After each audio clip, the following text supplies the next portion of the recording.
Our state government took its own approach, offering free breakfast and lunch at school to every kid in the state, regardless of how much money is made in their family. The state says 2 million more meals were served in just the first month of this school year versus last year.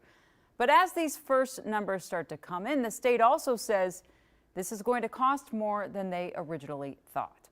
John Croman has been on this one for a while with a look at the state's first report card on itself for this program. Hi, John. Hey, Jana. You know, the best of all worlds, we'd have December's numbers, but school districts get a 60-day window to turn in their numbers to the state. So based on September alone, there are double-digit increases in the numbers of parents that are having their kids eat at school, which is why the governor decided to punctuate that today.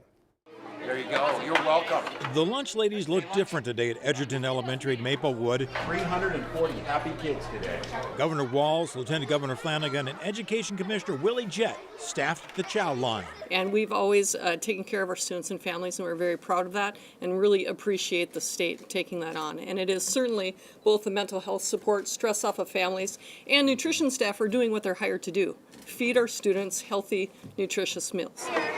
The VIPs were here to tout the latest stats, showing Minnesota schools served 1.2 million more breakfasts in the month of September compared to September 2022, and 1.1 million more lunches in September compared to the same month a year ago. A clear-cut sign that universal free lunches translate to more children getting something to eat. Our educators that I've met and that we've talked through this entire fall consistently tell me that their students are more attentive and they're ready to learn. And they directly attribute this to the availability of nutritious meals all across the state of Minnesota and throughout the day. Well, I'm a teacher. I also have 4 children. This is game-changing for parents, and I think that sometimes gets overlooked, that this is putting money back in the pockets of lots of families. The average family in White Bear Lake is saving around $1,800 a year. The state's budget gurus originally thought this program would cost $200 million a year.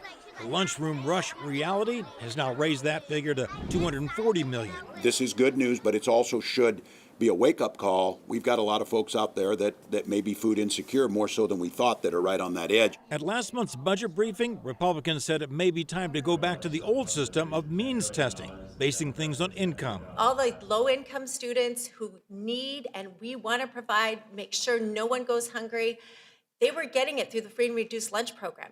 This gave it to free lunch to all the wealthy families. So that's a place I think we need to look at. Is that really a priority? No, I think this is just the way to go, and we don't means test for the electricity. We don't means test for the carpet.